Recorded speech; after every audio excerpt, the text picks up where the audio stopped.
I'm Debbie Georgatos. Welcome to my show, America, Can We Talk? Today, we're going to talk about colleges cave to SJW and BLM. Dr. Everett Piper, author of Not a Daycare, joins me. And crime up after defunding police. Who knew? And of course, I'll tell you why these stories matter to you. Stay tuned.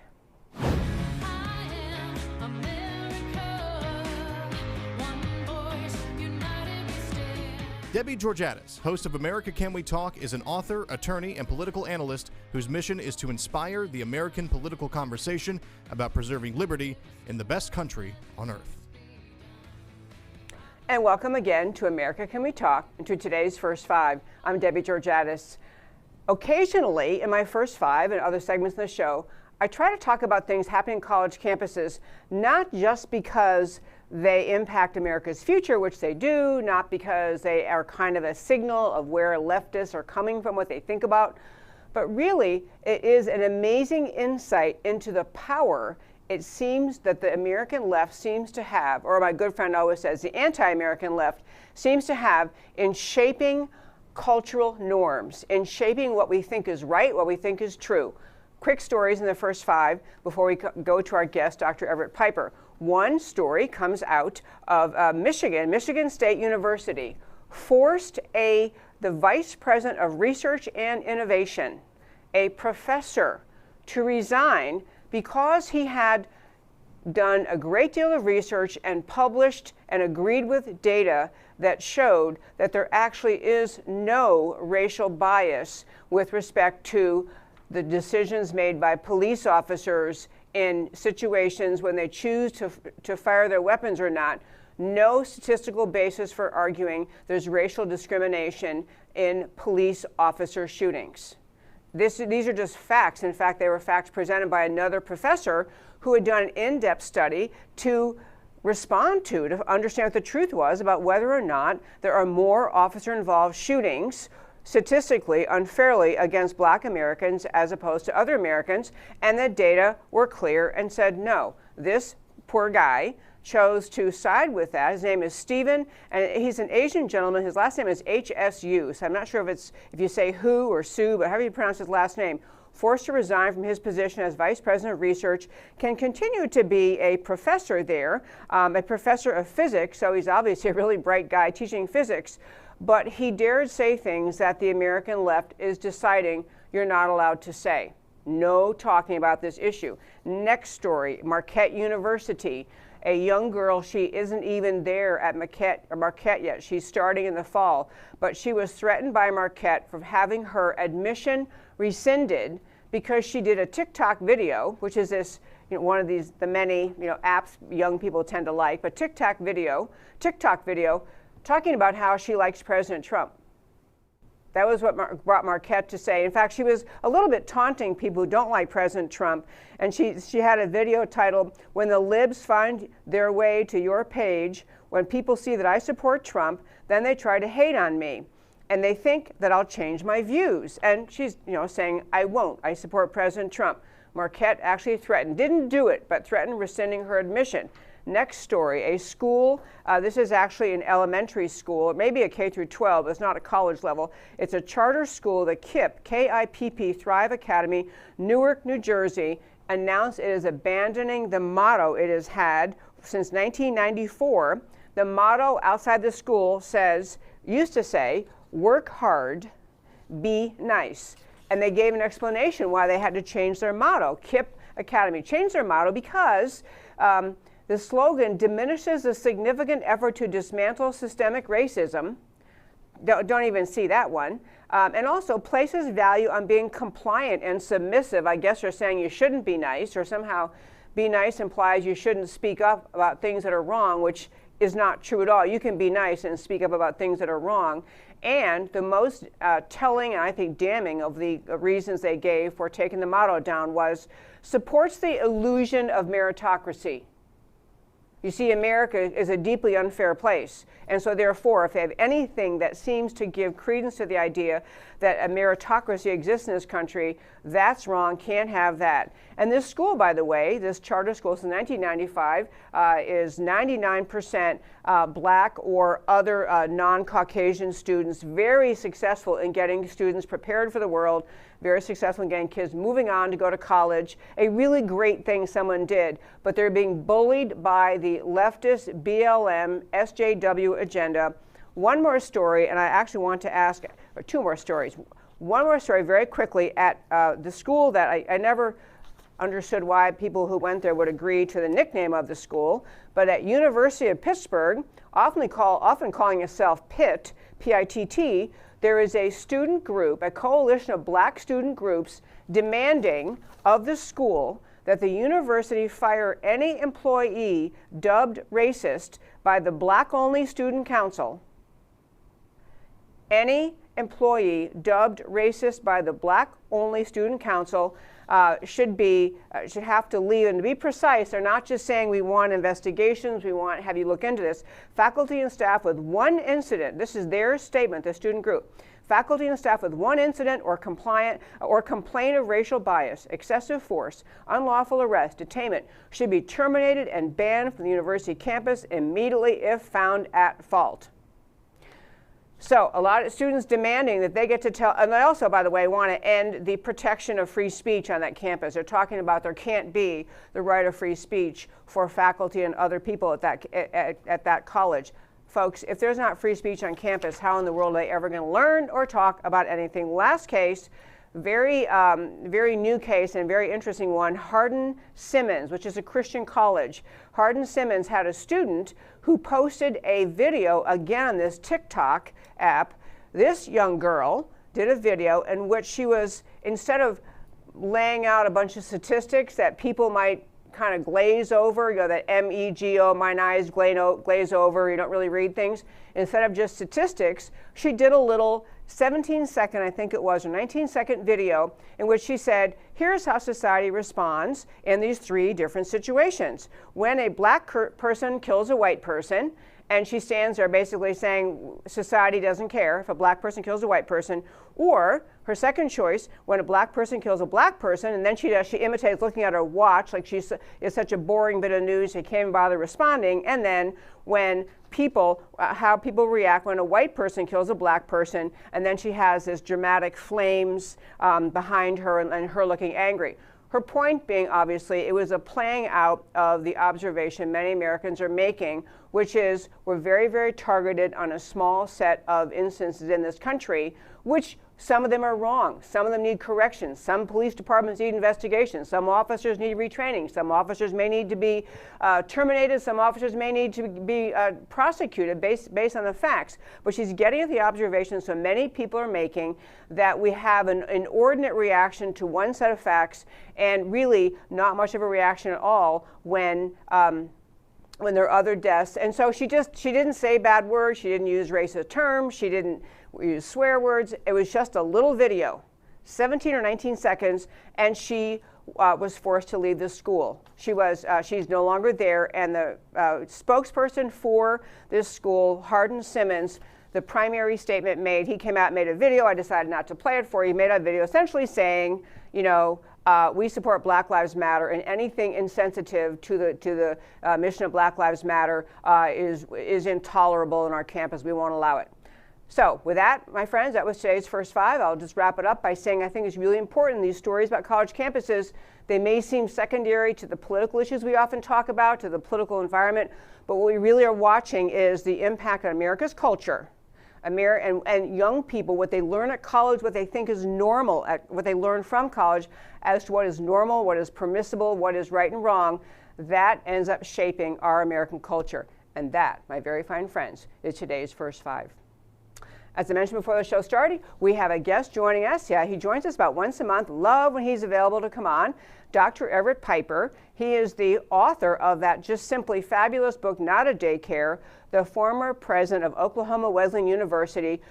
He's an author. He's a columnist at Washington Times. He's just a man full of brilliant insights about America, a very dedicated Christian, often bringing the Christian, the biblical, scriptural perspective to the issues we face, but also just a great observer about America's culture and society. And I wanted to have, he comes on about once a month, love having him, and I want to talk about things he's been writing recently and also about the stories we just talked about. So, hello, Dr. Piper.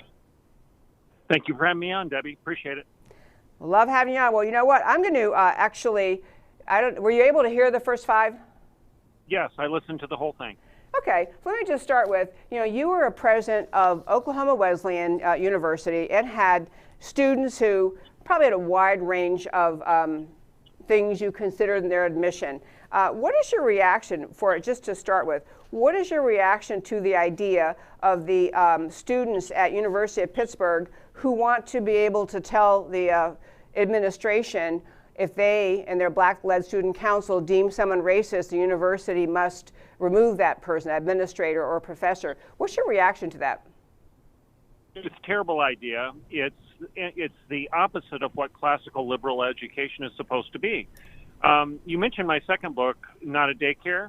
Well, my first book was actually titled Why I'm a Liberal and Other Conservative Ideas. Now, let me explain what my point was there.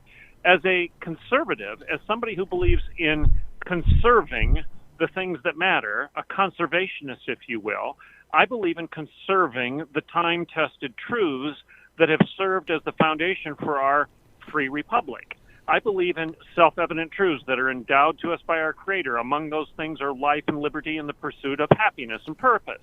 I believe in conserving those things, but as a conservative, I'm really more classically liberal, if you will, than my left-of-center progressive counterparts, because a classical liberal believed in an education for liberty, academic freedom, if you will. And all these stories, every single story that you just rattled off right now, is an example of ideological fascism rather than academic freedom. You must submit, you must agree. If you don't bow at the altar of our ideological mindset, our closed and truncated worldview, we will expel you. We will not listen to you. We will not admit you. You will be verboten. You are unwelcome. You are a pariah. And that is not classical liberalism. It's the opposite of academic freedom. It's ideological fascism. And what every story that you just cited is grounded in is the total absence of what the liberal arts academy is supposed to be in the first place. I could not agree more. And the expression, I think you've used it, but I often use it about one of the just hallmarks of Western civilization is a robust debate of ideas. And if you're in college and you engage in some of these behaviors, you make demands, you think you're setting the rules, and you succeed at that, if your university capitulates to you, then what really ends up happening is you carry that as a life lesson. So you go out into the world and you face people in the workplace, in the political arena, in our culture, who are saying ideas that you don't like or holding values that you think are wrong. And you don't have the capacity to have a conversation, to engage.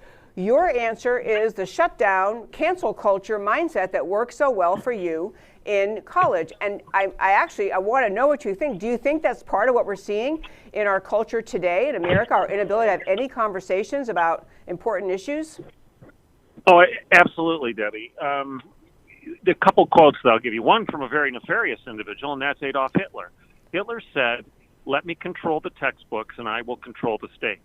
Abraham Lincoln, and I'll give you the Piper paraphrase of Lincoln, said, "What's taught today in the schoolroom will be practiced tomorrow in society and culture." In other words, garbage in, garbage out. Good ideas, you're going to have good community, good culture, good government. You're going to have good kids. And bad ideas, you're going to bear the exact opposite fruit. Richard Weaver wrote his book in 1948. He titled it Ideas Have Consequences. And he basically was warning us of this circus that we're now seeing playing itself out in our streets, that when you teach terrible ideas in the classroom, you're going to see terrible consequences in our culture. And again, every story that you cited is an example of that. People can't just sit back and say, well, those are just egg-headed ideas that academics are discussing in the ivory tower. No, those ideas will bear fruit in your culture. And the proof is in the pudding. Just turn on the nightly news and you see the evidence of that in the riots in the street and the lack of freedom that we see being embraced in the ivory tower as well as in culture in general. Absolutely. We could probably talk about that. In fact, I think in other times we have spoken, We've been on these issues about colleges, and I think it is so, I would like very much for college campuses, college administrators, to begin to get the message from the broader culture in America. You're really hurting our country. You're indulging in one viewpoint only, and pretty much in most campuses it's a very radical leftist view, a socialist, communist, secular worldview, rejecting Judeo-Christian values. And actually, even if so they're producing a bunch of students who are ultimately going to not be able to function in our society. And I wish there'd be a vehicle for pressure to colleges to say, we need you to go back to what your term, classical liberalism, the openness to all ideas. And I mean, besides, go ahead. There is a vehicle. It's called your pocketbook. Yeah. And their parents that are listening to your show right now, and the grandparents that are listening right now, I have one word of advice. Stop sending your kids off to these institutions that teach this pablum. Why in the world are you spending your money to send your kids off to these institutions that don't have any desire to even teach your kid how to honor academic freedom, how to have a good, healthy adult conversation where you disagree and you come to some conclusions because you were both interested in pursuing what was true rather than protecting your political agendas? Parents need to vote with their pocketbook, and if they would, you could put a stop to this nonsense. I love that too. I could not agree more. It'd be a fabulous idea. These schools actually losing students and actually alumni who may have attended schools when they were more open-minded, more even-keeled, both sides being expressed. If those people, alumni, would just say, we're not writing checks anymore. We don't like that you teach this. We don't like that you don't allow this. That'd be another vehicle. But you have three great columns out I want to try to hit in our time today. And two of them relate to religion and to the church's role in our society. You had a piece that was in the Washington Times. And by the way, for our listeners, every article we're talking about is listed on our website, americacanwetalk.org, on the homepage, under shows, drop down, list of links. You can read these articles. Dr. Everett Piper, great thinker, great speaker, and great writer. So the one is called Welcome to the Neo-Marxist Church of Holy Wokeness. Okay, that's really funny. I like the title even.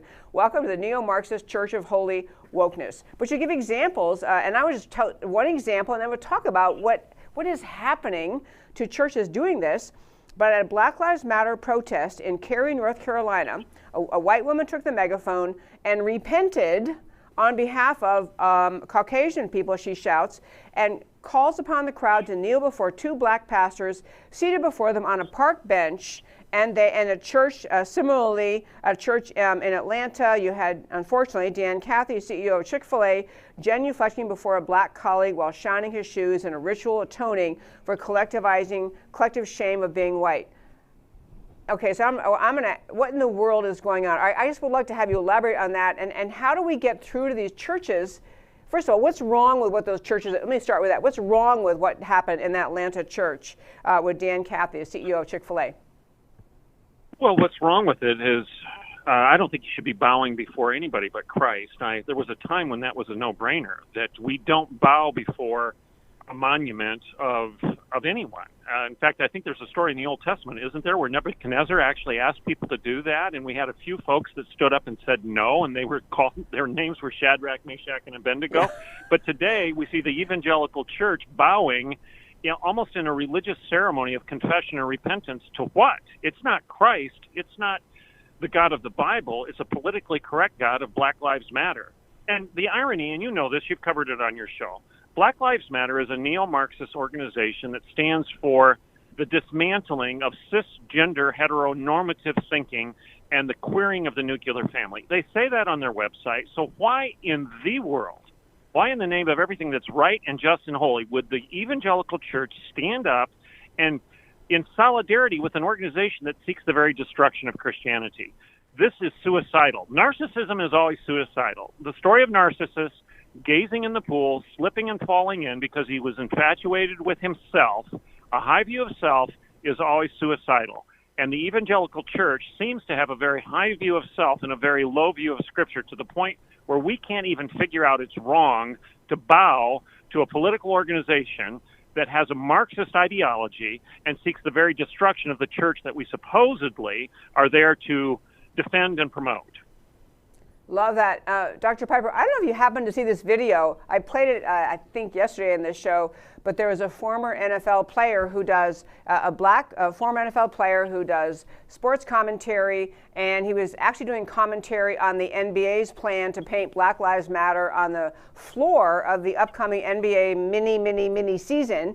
And his commentary was exactly what you just said. This is Marcellus Wiley, who brought out and was reading from the Black Lives Matter website, their own, what they stand for. And he said, you know, he was so grateful in his life. He was raised in a two-parent home with parents who cared for him and nurtured and taught him. He ran through statistics about what happens in single-parent households, how much harder it is for single parents and for kids growing up in single-parent homes to have their head on straight.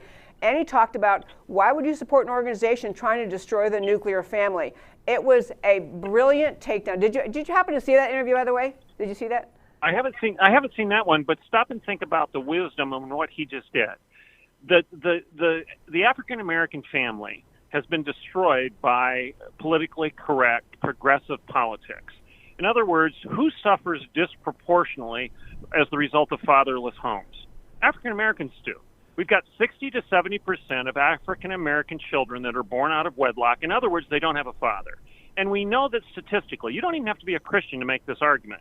Statistically, if there's no father in the home, you're going to have great dysfunction in that home, especially with young boys. If they don't have a father figure, they're going to grow up and they're going to be involved in some very illegal activities. They're going to basically perpetuate the cycle of violence, the cycle of poverty. So basically, when you see Black Lives Matter saying we want to dismantle the nuclear family and get rid of heteronormative, male-centered family structures, you just want to ask, well, how's that one working for you? It doesn't seem to be working out very well. You're basically going to damn these poor black kids to multiple generations of dysfunction if we keep going down this path. Absolutely true. And, you know, it was really interesting.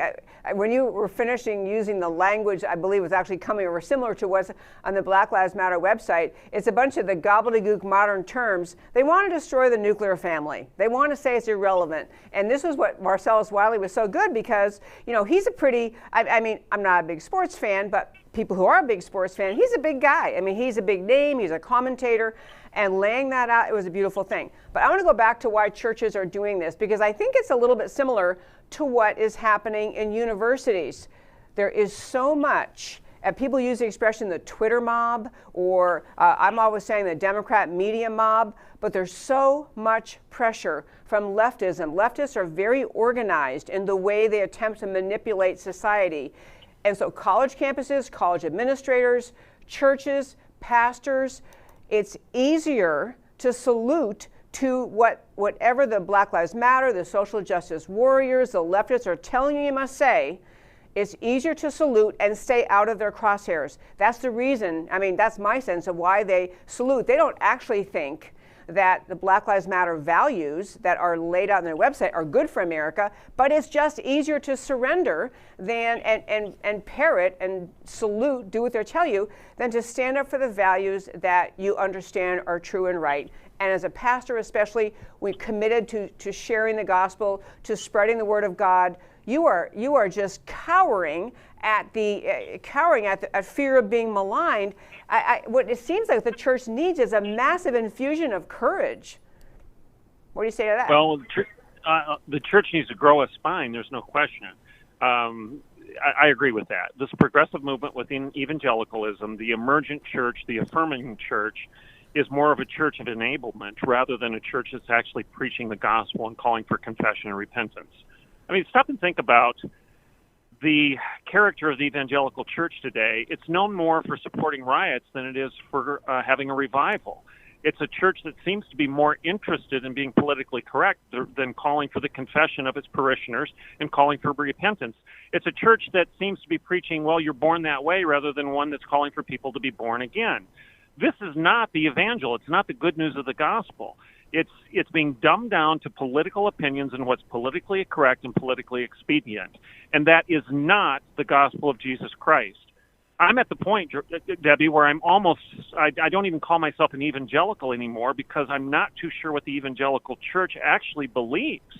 Does it believe in the creeds of the church, the Nicene Creed, the Apostles' Creed? Does it believe in the history of the church?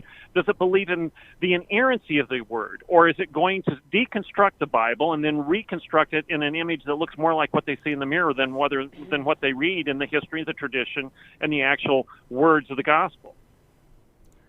Brilliant questions all. I want to turn to one last column that you wrote, but before I do that, you mentioned a few minutes ago about Nebuchadnezzar. You know, my husband and I do this Bible reading every morning, and it's just a great time of the morning, early morning kind of. And so we were on the story of Nebuchadnezzar last week, and in Shadrach, Meshach, and Abednego. And it's so interesting because we had the same conversation. We kind of talk about the verses and our thoughts about them. It's the same conversation we had, my husband and I did, that we're having now. It's like was almost everyone in that time. It's easier to just salute to Nebuchadnezzar. Keep you out of the burning fiery furnace. Keep you out of the crosshairs of the Twitter mob, the leftist mob, the mob that will pile on you if you don't agree with the Black Lives Matter and they call you a racist. I mean, the temptation, the stories of temptation, submission to evil, or standing for what's right, they're as old as Nebuchadnezzar, as old as time. And yet they're the battles we're facing today. So I think that George, I know you need to go here, but one last word for me. George Santayana said, those who don't learn the lessons of the past are doomed to repeat them. In other words, if you don't pay attention to history, you're going to repeat the same silly mistakes and the same foolishness over and over again. Thomas Sowell says that the interesting thing about the left is they seem to ignore the bad ideas that have been prevalent for centuries, and therefore they continue to make the same stupid mistakes over and over again because they keep doubling down on the insanity of the foolishness of the past. Absolutely. Do you have time for one more discussion item, your article about Al Gore and the UN? I don't know. Sure, go ahead. Okay, so you had a great column, and this was in a different publication, Outline. Again, it's on our website. The title was Al Gore, UN Secretary General, and Other Elitists call for a great reset of the global economy. And I had not seen this story anywhere else, but while we're all diverted by the violence in the streets and coronavirus and COVID and all that, Al Gore and other elitists met, including the UN Secretary General, to talk about the next steps in the great economic reset, the global reset, where they're going to try to essentially work more harshly, forcibly, to redistribute wealth in the world. And I want to just ask you, as you're a deep thinker, a theologian, I could imagine some Christian leaders saying, look, all they're really talking about is America's wealthy. We're supposed to love our neighbor as ourselves. We're supposed to share. We're supposed to give to the poor. So isn't this just on the grand scale following Christ's teaching of share, give to the poor, share with the poor, love your neighbor, or not? I mean, because I think this is a horrible idea, but don't you think there'd be Christians who would argue that this is just sharing? So what's wrong with this idea? Because the Bible never tells you to submit to the government to do your sharing for you. The Bible tells you, as an individual Christian, to be selfless and to be sacrificial and to pay your tithe and to give your offerings. You, as an individual, are supposed to make those decisions for yourself. The Bible never tells you that the government is supposed to be making all those decisions for you. That's the huge difference between government largesse and relying on the government to be the distributor of justice and economic welfare, rather than you taking the responsibility as a believer to take care of your own family first, then take care of your church, and then be willing to help other people because God has blessed you with the ability to do so. Two antithetical worldviews. One relies on the government, the other relies on the individual in subservience and obedience to God to do your job as God has called you to do. And stop relying on the government to do it for you. Wow, and there we go. Dr. Everett Piper, I enjoy every time we have the opportunity to speak together. Thank you so much for joining me today on America Can We Talk, and I look forward to next time. Oh, wait. Are you still there? You have a podcast. Yep. Tell our listeners how to find your podcast. Oh, just go to my website. It's DREVERETTPIPER.com. So it's dreverettpiper.com. You can find my podcast, which I do daily, Monday through Friday. It's called The Rebellion. And you can get it on SoundCloud or Spotify or Apple Podcasts, okay? Thank you, sir, so much. Take care. Blessings. Okay, folks, I want to add one more point before I go to my next topic. that what I was referring to, this article that he wrote, relates to, was actually about the meeting of the World Economic Forum. The World Economic Forum is where all these leaders got together while we're all diverted and talking about the latest rules about masks and you know, contagion rates and all the stuff related to coronavirus.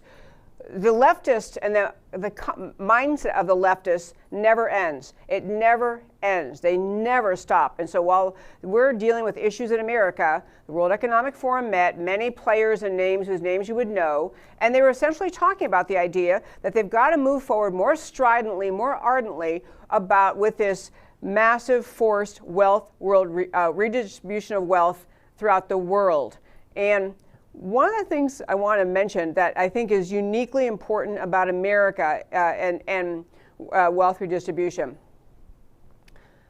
America has been and is the most generous nation on earth by a landslide. By orders of magnitude. America has always been the most generous, both internally, Americans generous helping each other, and internationally, America helping other countries, whether it is through, because of immediate and radical circumstances like a hurricane or an earthquake or something, as well as regular aid to nations of all kinds who are impoverished. America already voluntarily engages in wealth redistribution. But a really important concept of this, and important to keep in mind, because I think it is tempting for people to say, well, this is just being generous, and I love Dr. Everett's point that, the Bible, the implication or the duty of the Bible is not elect people in government who will forcibly redistribute wealth. It is about a personal calling of each individual to be generous to their neighbors. But the problem with being involved with Al Gore and other people acting on behalf of America, speaking or representing America, not that he was representing America, but the point is this kind of conversation is it causes people to lose sight of the reason America has the prosperity that it does. When you engage in this kind of globalist mindset that says everyone's going to sit down at the big table somewhere where we meet, and we're going to look at the big picture of the globe, and we're going to look at wealth here, and poverty here, and abundance here, and misery here, and we're going to shift it all around. We're going to have it's more and more toward not just sending of aid and money, but it's a sense of who's in charge of how wealth is distributed. Who's in charge? Who decides? And so it's a sovereignty issue, because the concept they try to get around to is that nations are actually obligated by these international meetings when their representatives say, we'll do this, we'll send money here, we'll send money there. And it slowly chips away at sovereignty. But it's an even deeper issue about America, and that is this: America's prosperity, America's stability, America's place as a leader of freedom in the world is not a matter of happenstance. It's not luck. It's not coincidence. It is entirely due to the founding ideas of America. It's entirely due to the concepts that gave rise to our country, the concepts that are rooted in the Declaration of Independence, the concepts within the Declaration that talk about individuals, each of us having rights from God because we were born, a sense of each of us having personal responsibility. We are blessed with the freedom to pursue life, liberty, and our version of happiness.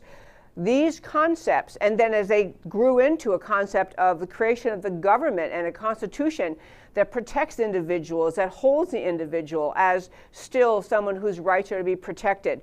The free market system that grew out of that, capitalism, free markets, entrepreneurship, the whole concept of the way we interact in life, the way we interact as a society. We don't get to adulthood, we don't finish high school or college and then get told by the government, you're going to go work here, and you're going to work in this industry, and you're going to go work over here, and you're going to work in this industry, and you're going to do this. You don't have a government orchestrating and creating the economy. The economy is created because individuals have gifts, talents, interests, abilities, and they pursue them, and they produce something of value that other people want, a service or a product somebody else wants. And everybody freely pursuing that, everybody living in freedom is the reason for the abundance America has. And really at its core, it is the Judeo-Christian ideas in the founders' mindset, in the idea of the Declaration and of the Constitution, the very structure of America's very beginning, the Judeo-Christian principles of the idea of the right of the individual to live in freedom and to live and to make his own way, to live in personal freedom and personal responsibility. These ideas, over decades, not always perfectly implemented. Sometimes government interfered too much. Sometimes government needed to step in and break up monopolies. It is not a purely non-governmental thing, but the very ideas that founded America created the prosperity we have. You could take the physical geography of the United States of America, the physical, every bit of land that constitutes the United States of America, and if in the same time of history since our founding till today, this country, America, had been run by communists or even socialists, we would have the same misery, lack, and suffering that communism and socialism bring around the world. It's the ideas that is wrong. The idea of communism, the idea of socialism are wrong. They are evil. They deny the inherent freedom of the individual to live in freedom. The reason America has prosperity are the ideas. And if you had in America those kind of ideas, we wouldn't be the prosperous nation we are. We'd be just some other blob of dirt on a map someplace that did not have any particular rewards, any particular wealth, affluence, prosperity. We wouldn't have what we have. When you don't recognize that idea, and you think that, and you treat the world as though somehow, through just an amazing stroke of luck, America ended up with abundance, America has prosperity, and these other countries over here don't have it. And you think the only reason is pure luck, or other people would attribute even worse things, greed or theft or some bad concepts, you don't fight for those concepts. You don't fight for the ideas that brought America's prosperity and abundance to America. You abandon those ideas. You say, well, it doesn't really matter the ideas. We're just working at, trying to make things fair. So you abandon all the ideas that created America's prosperity instead of exporting the ideas that gave America prosperity to other countries that are struggling. Export America's concepts of the idea of the freedom of the individual, of free markets, capitalism, whatever word you want to use it, the freedom of the individual to function and live his life in freedom and work and dream and strive and be rewarded for the efforts. You keep a connection between hard work and reward. If you abandon those ideas and you just ignore them as though they are irrelevant, you will not be successful in spreading wealth. You will not be successful in making things fairer. And so what the people at the World Economic Forum, they are ignoring the reasons for America's prosperity. They're ignoring the reasons for the poverty in many places in the world. Let me make clear about something. I'm not saying every country that is poor because of bad governmental policies, but they are poor for a variety of historical reasons. For whatever historical reasons they had in terms of being a colony, in terms of not having the ideas that melded into their culture, the ideas of freedom and the rights of the individual. They have a history of ideas there that never got the country going. They have, sadly, in many countries, they have Islamic extremism dominating the country, and so that takes away all of the idea of the freedom of the individual and the rights of the individual, that those don't exist in Islamic extremist thinking. So the point is, if you just try to redistribute money, which is all the World Economic Forum is talking about, take some money from here and put it over there, some money from here and put it over there, you never solve the problem. You never solve the underlying problems that led to the poverty of other nations. We should, as Americans, and we do as Americans, we export not just that we are generous in all sorts of ways more than any country in the world. We tried through public efforts, through federal tax dollars, through countless foundations, private charities to help countries around the world. We've tried to help in poverty. We've tried to help sharing ideas about agriculture, how to make your agricultural system work better so you can grow more things. We've helped try to eradicate the spread of disease. We've tried to help people learn better health habits. America does a lot of good, and we should do a lot of good. And these are right ideas of America, to share the ideas of how free markets work, how freedom brings prosperity, how learning about agriculture so you can get more agriculture, more products produced from your land, to learn about to spread education, to spread healthcare access. We can do a lot of good things, but if you're just Al Gore sitting around at the World Economic Forum and you're just saying, we have a lot of money, they have too little, let's just take some of this money and put it over there, you're never fixing the problems that cause poverty in other countries. And even worse, you're denigrating, failing to acknowledge, failing to share with the world that the reason America has the prosperity it does is because of the ideas that created our entire country's system. Our political system, our economic system are all ideas rooted in the founding of America, and we should be exporting those, sharing those, not just handing off money at the assignment of some international organization. That's a long kind of thing I spun off on, but Dr. Everett Piper, I think, was getting at some of those ideas I just said. He was needing to get off and on to his next thing, but I think it's an important thing to think about when we talk about, because it's very easy, as he was talking about earlier, the Christian, some evangelicals are kind of drawn into the idea, some Christian of all kinds, fundamentalists, Christian Protestant denominations have bought into the idea that our goal is just to salute to the pressure of the left, the Black Lives Matter, social justice warriors, send money all around the world, do whatever they tell us to do, and it is an unthinking submission to ideas that actually aren't rooted in the right and good ideas that will perpetuate and help other countries be lifted up by the ideas that have lifted America so well. I have one more topic I want to hit for today, and that is this. It's interesting. I had one of my best friends in law school. Is really funny. Law school is not that much fun, but one of my best friends really funny. She had tons of very funny expressions, and one of them was a PGO. I've mentioned it sometimes in the show, and it was an abbreviation for a pointed glimpse into the obvious. And she would say it sometimes, kind of muttered under her breath, and people would say something really obvious. She said, oh, PGO, pointed glimpse into the obvious. This caption is a pointed glimpse into the obvious. Crime goes up after police are defunded. Who could have predicted that? Who could have predicted that? I want to hit some stories about that, and because it's the most kind of shocking thing that anyone's shocked by this. That anyone's saying, really, that's surprising. Okay, so we had just a horrific new data out relating to violence in this country, violent crime. 16 children shot, and this is, I think, over the gun violence has surged. 16 children thought over July 4th weekend. Atlanta police told reporters that 2020's July 4th weekend was the most violent weekend he could recall. 16 homicides in June, marking a record in violence not seen since 2003. In New York City, shootings surged by more than 358%.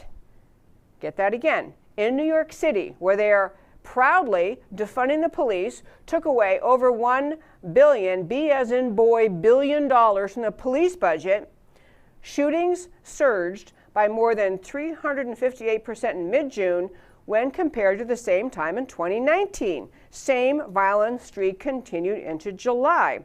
Many victims, young children shot.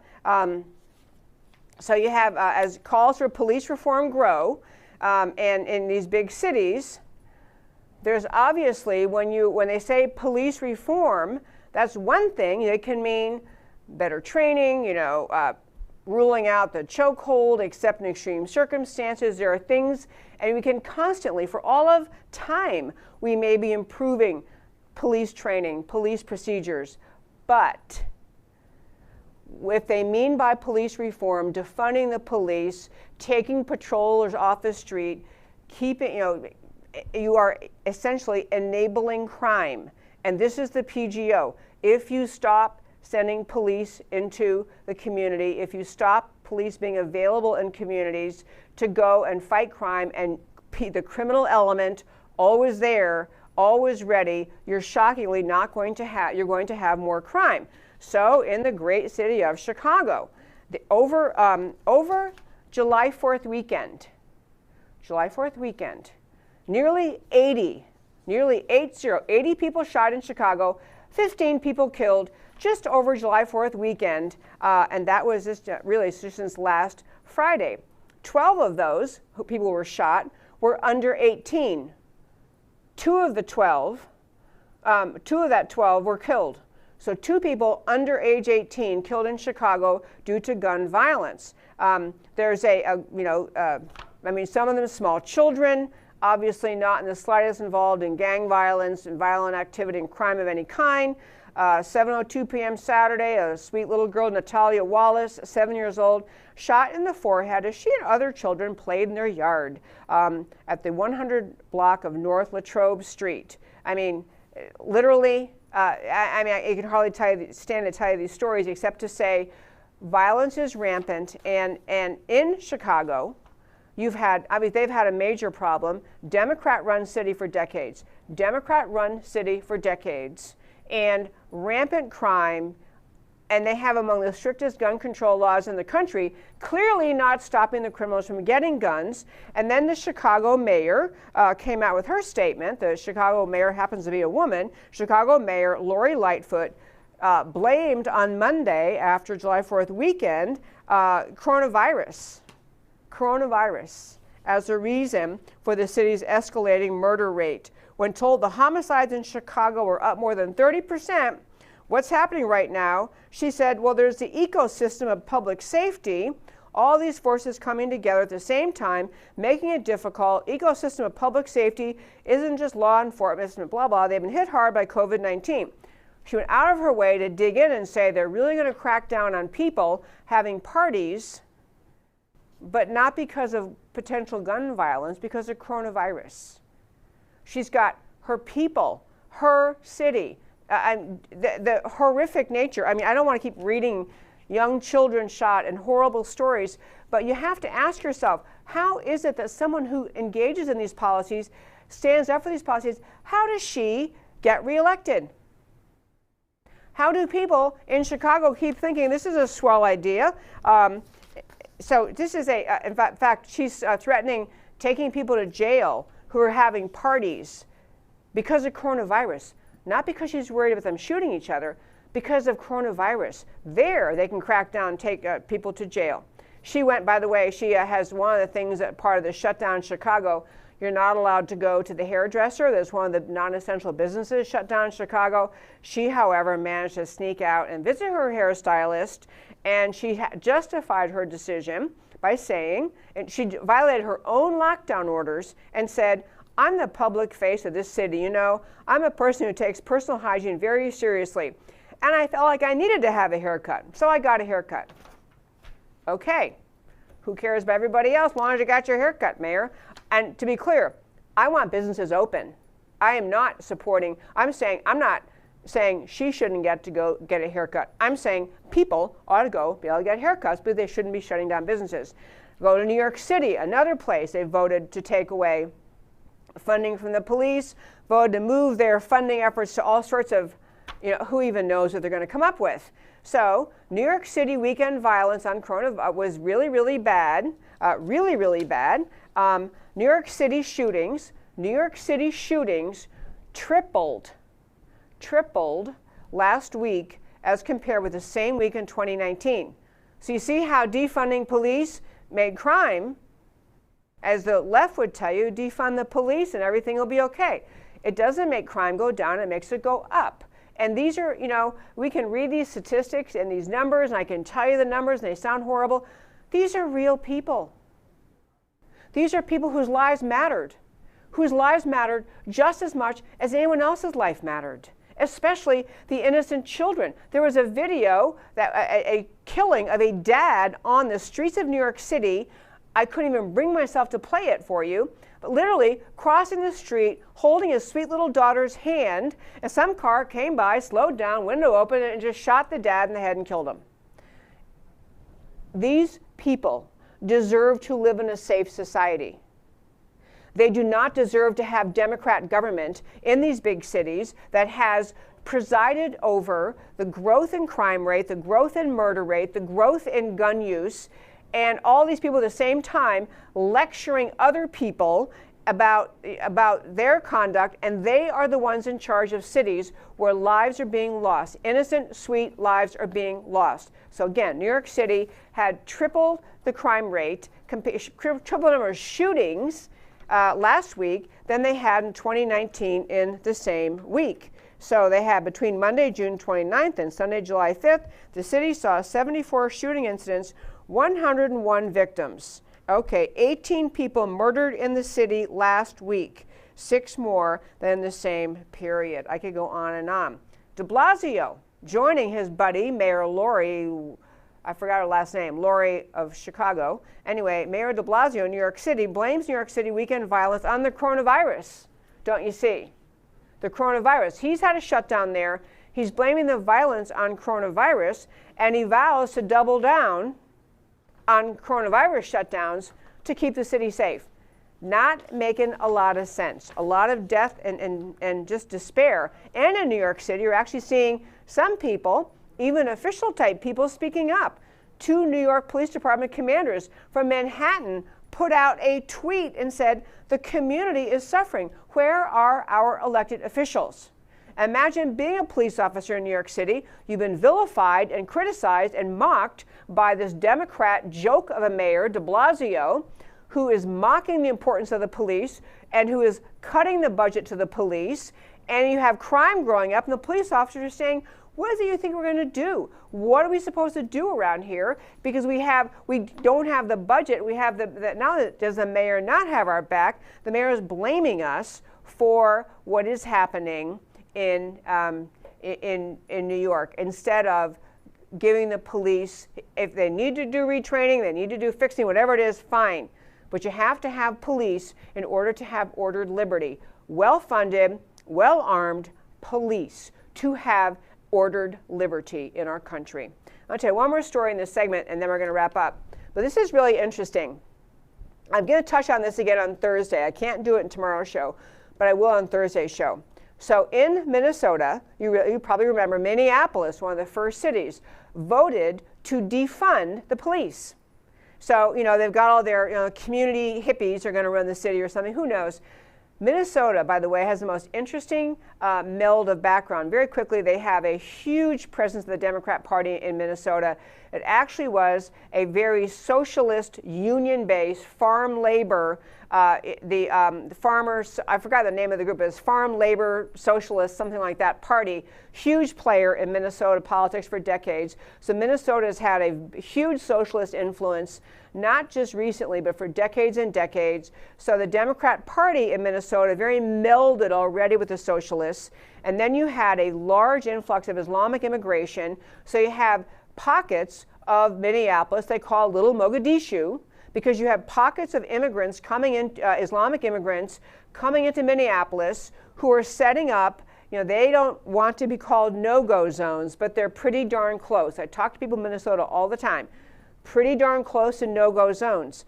This is the area in Minneapolis that elected Ilhan Omar to Congress. So now you have Minneapolis city government defunding police. They really want to go to, community organizer hippies or whatever who's going to take their place. And you have a very strident Islamic section of Minneapolis, the people who are very, very strident and they do not want to assimilate. They're not interested in assimilating. They have very much their own area carved off. In fact, they had the city agree to build a wall around one very large area of Islamic immigration into Minneapolis. And so you have all sorts of elements leading to a big challenge. So 2 members of the Minnesota state legislature, 2 representatives of the Minnesota legislature talked to the media to say that who is going to replace the police in these communities with a strident leftist presence combined with a strident Islamic presence? And they said Antifa and Muslim groups plan to police Minneapolis under Muslim rule. 2 state reps gave a statement, gave an interview saying they're concerned that in Minneapolis you're going to have Antifa and Muslim groups plan to police Minneapolis under Muslim rule. I need to cut out because we're about the end of the show today, but I just want to plant this seed and we'll come back to it on Thursday. If you Google that story, immediately you will get the first thing that pops up is Snopes. That's ridiculous. That's ridiculous. That no one's, we've checked. This is not true. This is not happening in Minneapolis. Don't let these people frighten you. They're trying to say this story is not real. The story is real, that the 2 representatives spoke to the media to register their concern, but they're saying there's no reason to be concerned. That is silly. But I want you to think about what would happen, how logical it is what they're saying. You have the police defunded. You have you have Islamic gangs already because they get in trouble in Minneapolis. You have an Islamic enclave that is not interested in any kind of connection with the rest of American culture, Minnesota culture, very unto themselves, don't want to assimilate. They are very strong supporters of Sharia, Islamic law. It is what happened all over Western Europe, where you had Islamic enclaves setting up no-go zones and ultimately getting to where in the no-go zones, the police and other emergency vehicles and personnel could not enter those areas. If you think that this concern is unfounded, and you have Antifa.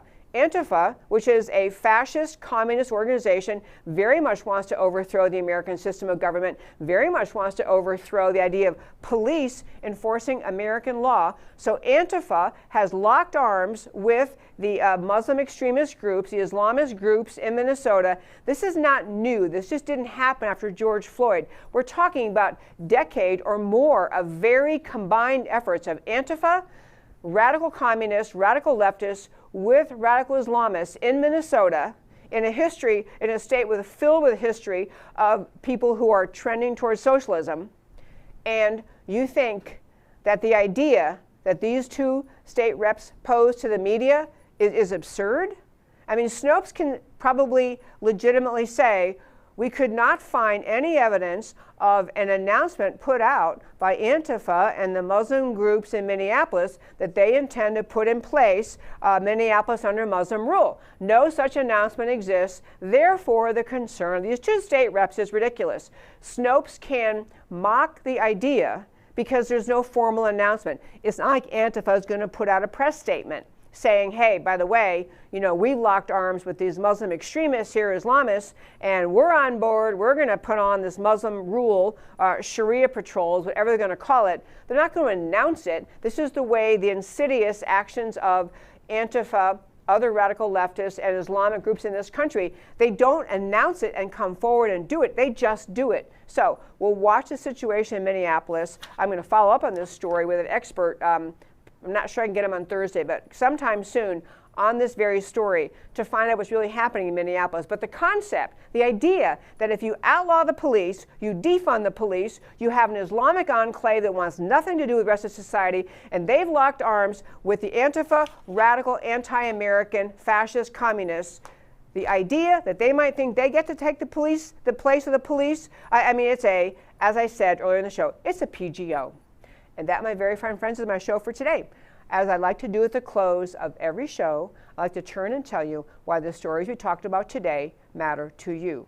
So we started today talking about colleges caving to SJW, if you didn't know, are social justice warriors, and BLM, Black Lives Matter. Michigan State VP of Research and Innovation ousted for posting a factual statistical study showing police are not biased against blacks. Marquette threatens to rescind student admission due to a TikTok video supporting Trump. University of Pittsburgh, students demanding elimination of free speech, banning anyone deemed racist by a black council. Hardin-Simmons expelled a student for posting social observation of different reactions to crime based on racial factors, not consistent with Christian standards. That's what Hardin-Simmons said. Her video, rooted in fact, was not consistent with Christian standards. KIPP Academy, abandoning the motto of work hard, be nice, in part due to delusion of meritocracy. Unbelievable. This is a full-scale leftist assault on America as founded on America's Judeo-Christian moral foundation, and existing institutional leaders are not up to the fight. And crime up after defunding police, a PGO point a glimpse into the obvious, why it matters to you. 2 + 2 is 4. Defunding police is more crime, and this is elementary level common sense. But there is no common sense in cities run by Democrats. In New York City, June shooting, highest since 1996, tripled over 2019, but de Blasio doubles down on defunding police. Chicago, 80 shot over July 4th weekend. Mayor blames COVID and cracks down on parties because of potential virus spread. Minneapolis, Antifa BLM to police the city with Sharia law. State reps say yes, Snopes says no. This is an area that elected Ilhan Omar to Congress. Police have been defunded in favor of undefined community policing. And there are already no-go zones in Minneapolis. As I said, we will watch this story. President Trump is being patient with federalism, but how much longer? And that, my very fine friends, is America Can We Talk for today. Thank you so much for tuning in every Monday through Thursday, 3 p.m. Central Time, to America Can We Talk, where I always talk truth about America because America matters. And I will talk to you next time.